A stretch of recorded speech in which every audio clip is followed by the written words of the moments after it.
agricultural sector rests on two pillars. It rests on research and extension. So those two pillars are the two major pillars that hold the agricultural sector. And all the other services come in to reinforce these pillars. So, therefore, agriculture extension is so central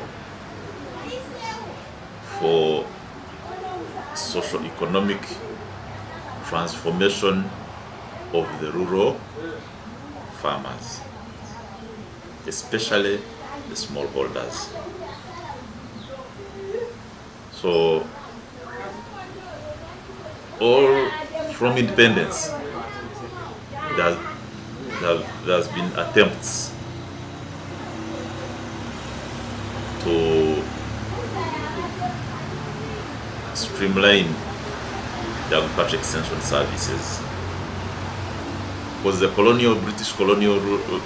when the colonial administration came in, they used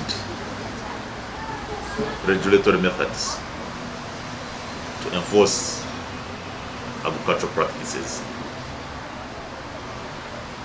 So they were forcing farmers, because the British had the cash crops they had introduced, and they wanted farmers to produce those cash crops, and they were using enforcement methods.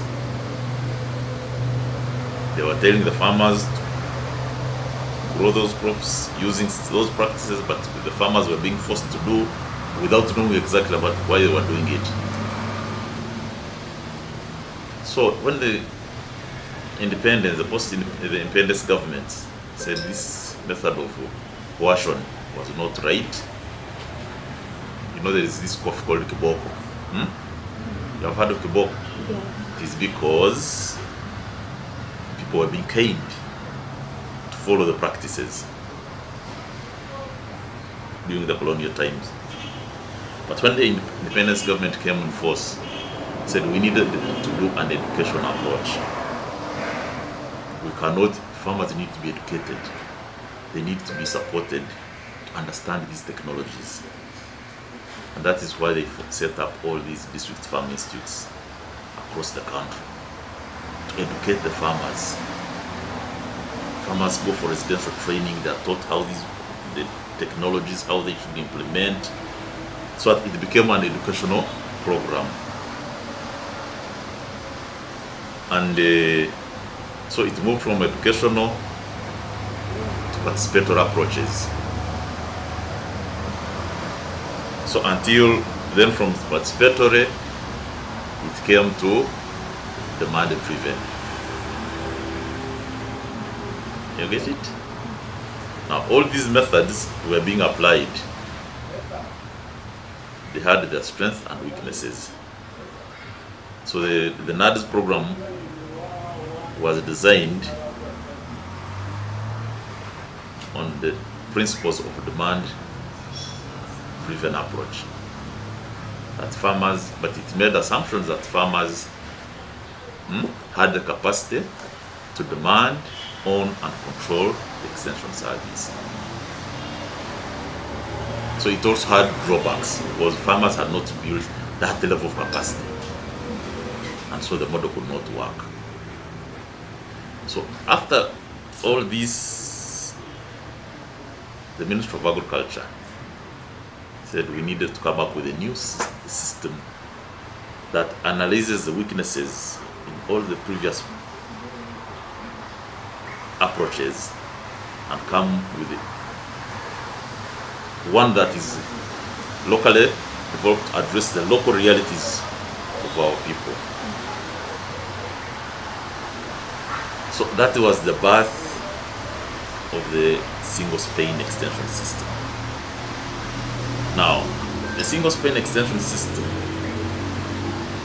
is a public sector-led extension service, but also pluralistic in nature. Pluralistic meaning that it is a system that allows all actors to play their roles, to complement. So the public system, the public sector is public sector led, but also supported by private sector and the NGOs. So single Spain is simpler from the word, the Spain. Yes, from the brain, central nervous system. So all the nerves eventually connect to the central nervous system and the brain. So anything that happens, the brain is in the know. Even some nerves that are not directly connected to the central nervous system, when they act, the brain is alerted. So the coin was simply said, we have an extension system where everybody has the freedom to participate, but whatever they are doing, the center has to know. That was what constituted the single Spain, bringing together all the actors who work and complement and synergize each other to support technology transfer to farmers, support knowledge, technology and information transfer to farmers. So that is the Ministry of Agriculture said we needed to come up with a new system that analyzes the weaknesses in all the previous approaches and come with one that is locally developed to address the local realities of our people. So that was the birth of the single Spain extension system. Now, the single Spain extension system is a public sector-led extension service, but also pluralistic in nature. Pluralistic meaning that it is a system that allows all actors to play their roles, to complement. So the public system, the public sector is public sector led, but also supported by private sector and the NGOs. So single Spain is simpler from the word, the Spain. Yes, from the brain, central nervous system. So all the nerves eventually connect to the central nervous system and the brain. So anything that happens, the brain is in the know. Even some nerves that are not directly connected to the central nervous system, when they act, the brain is alerted. So the coin was simply said, we have an extension system where everybody has the freedom to participate, but whatever they are doing, the center has to know. That was what constituted the single Spain, bringing together all the actors who work and complement and synergize each other to support technology transfer to farmers, support knowledge, technology and information transfer to farmers. So that is, I told you that is how, so this system was clearly designed to address the challenges that were facing the extension service. And because of that, it went through a very consultative process to come up with the National Agriculture Extension Policy of 2016. Now, this policy provided direction. One, that we had to construct a system, a delivery system, a functional institutional arrangements from the center up to the grassroots. 2 is that we needed to develop agriculture extension materials or content.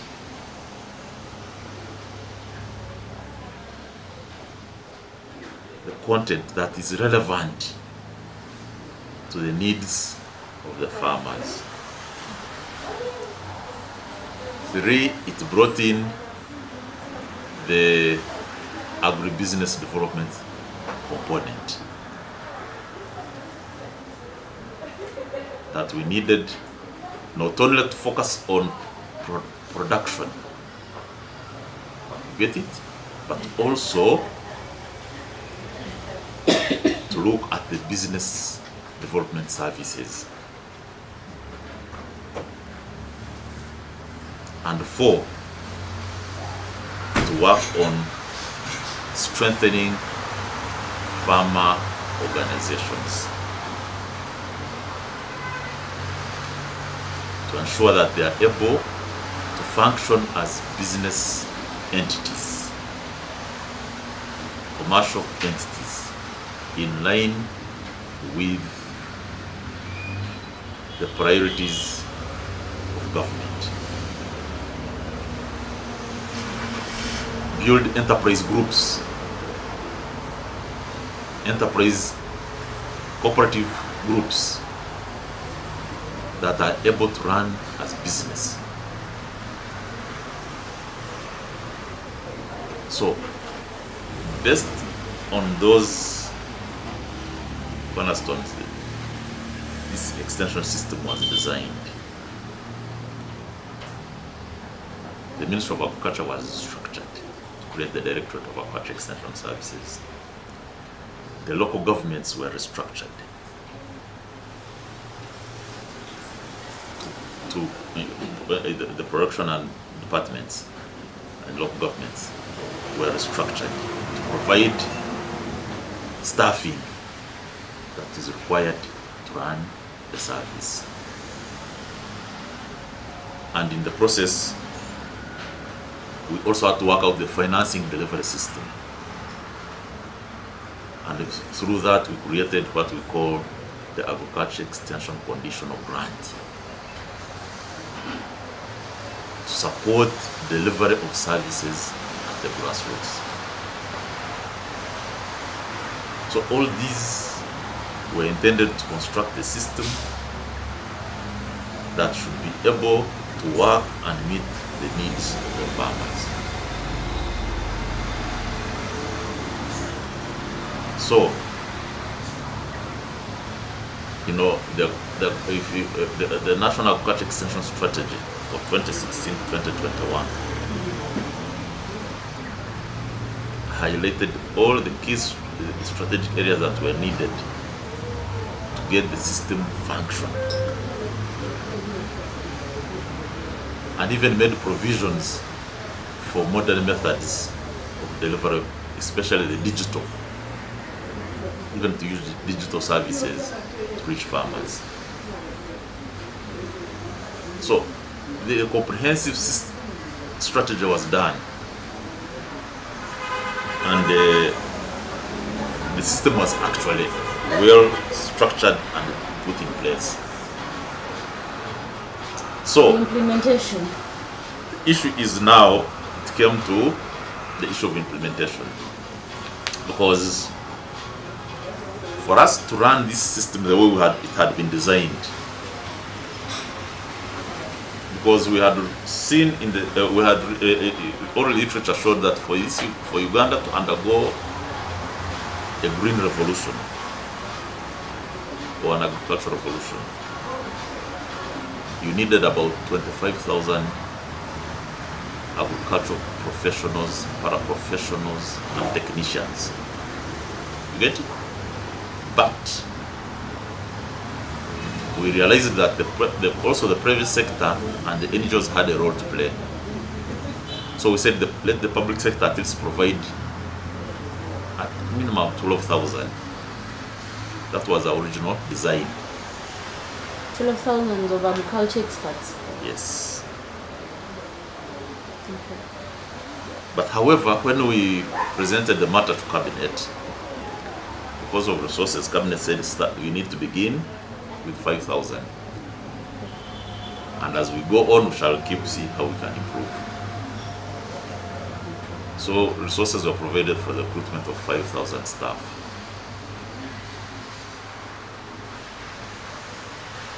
Okay. So, however, the recruitment process is not also an easy task, because that was a function of the local governments. So we did the recruitment process up to raise the number up to around 4,300. Around 4,300. But we stagnated there. And we had expected that also the funding was also going to incrementally rise according to the strategy. So it was also not realized. So the system, because of lack of adequate staffing and lack of adequate financing, the system could not deliver to the expectations of the farmers. So what was the budget in the strategy? Like the total strategy for the 4 years, from 2016 up to 2021, was close to around 879 billion, I think. That was required. Get it? But over that 5-year period, less than 50% was realized to finance the strategy. So that meant that you could not do all the recruitment.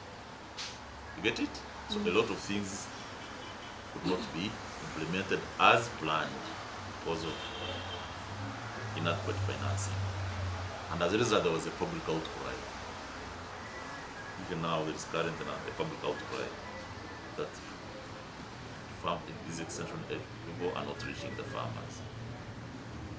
Because the challenge we face is that in a sub-county, you have one crop person. and they're supposed to be how many? You have, in some instances, you find the 2 sub-counties that have only one. Yet the way we had planned, you have was to have a total of 6 staff for crop, for livestock, and for fisheries where fisheries is. So we also to have you know an agriculture, but also with assistance. So that could not be realized. So the system could not reach the grassroots. So it died at Then in birth. addition, these people were supposed to be facilitated, provided with motorcycles, provided with fuel to move around, to train, provided with extension materials for demonstration, provided with, so now the financing was not adequate to make sure that these people we had, because you can see we were all able to procure about 1,000 motorcycles, 1,000, something like 1,000 motorcycles. So you find that the extension, which could only, and in addition to what was already available, we could only meet 30% of the transport requirements. So you find these extensions, people must share a motorcycle to move around. So at the end of the day, the service delivery at that level was affected. But I can assure you, the good thing is that the system has been designed. It's there. It is there. In the shelves sleeping. It's not sleeping, it is working, but it is working under capacity. Get it? is working under capacity. But one thing I can assure you is that should we find resources and resource that system, in a very short time, you will see change in agriculture at community level.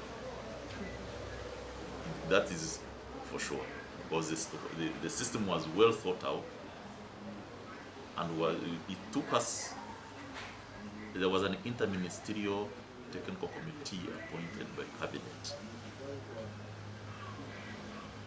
from 2011 to 2014. So we took time to think out this system. Unlike the previous systems that were largely donor driven, this was a system that was locally generated based on experiences, our own experiences. So to me, the most positive part is that we have a system. And what we only need to do is to activate it.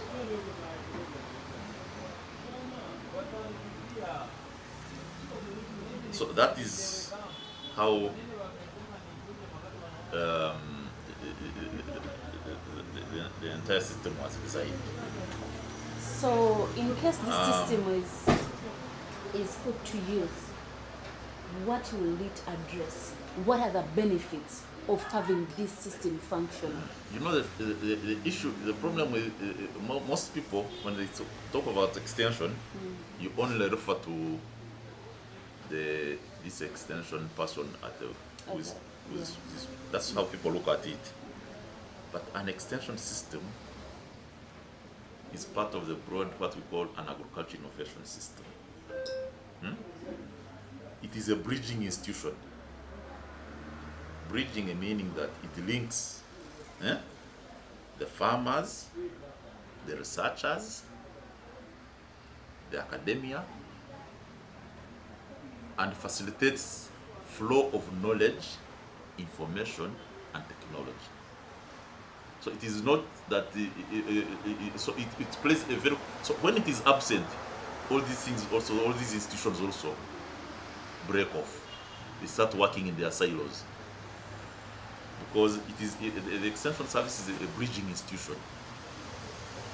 It links with research and constantly interrogates what research is doing, and also feeds research with the needs of the community, so that research is directed to address the real needs of the community. It links with the educational, agriculture education institutions, and helps the institutions to be able to train manpower that is relevant to the needs of the community. It will advise that the curriculum needs to be reviewed because of the changing paradigm shifts, the changing technological needs. So you need to view your curriculum so that you produce graduates that are relevant to the community. So then it links with the farmers, because it's constantly working with the farmers. Because it's constantly working with the farmers, it understands the farmer needs much better, and is able to tell now the research institution, the academia, so that everything is directed towards that transformation that's required. Now, when it is not functioning, all the others also are not functioning. And that is the challenge we face in Africa. It's not only Uganda, because the extension service throughout Africa has been neglected. And there is, if you go to all these developed countries, be it Asia, where there was the tigers, be it Europe, the first thing to cause agricultural transformation was first address this extension service. And without that extension service functioning, it is going to be very difficult for us to transform the livelihoods of our farmer. Because it is in the absence of formal education, the extension service provides the informal education, and therefore it is a human capital development instrument for those farmers or the rural folk who have not had the opportunity to go in a formal system, and helping them to help themselves in the environment in which they find themselves. So it is a very critical instrument. But however, the unfortunate part of it is that much of the expenditures on extension is recurrent. And when there is budget shortfalls, the recurrent budgets are the ones that are normally cut. So it is not protected on budget when it comes to budget cuts, unfortunately. And that is why it continues experiencing, because budget cuts are part and parcel of the normal system in government, in running government. When there is any shortfalls, it is the one that suffers most, because most of the activities are largely recurrent in nature. So it becomes difficult unless it is well understood in policy on its importance and role in the transformation agenda. So protecting that, the budget for extension it becomes difficult unless people are aware of what it entails. But no country world over has transformed its agricultural sector without a strong extension service So currently, how are and you strong managing? farmer organizations. Currently, how are you managing to extend extension services to So, farmers? we have, of course, with the resources that are available, you work within what is available. But as I've told you, there is a public outcry that we are not reaching many of the farmers. But we are working within the resources that are available. And the fortunate part is that His Excellency the President policy decision to increase salaries of scientists in a way created some level of motivation for these people. But now while you have motivated them by salary, you also need to motivate them to work. You have to provide them the resources. You get it? But what I see is that there is hope as increasingly people become aware of the importance and relevance of the extension service in the economic development. There is increasing awareness both within the policy arena as well as the public. And we hope that as we move forward, we're going to see an improvement in resourcing the extension service. Okay, I think all questions have been answered.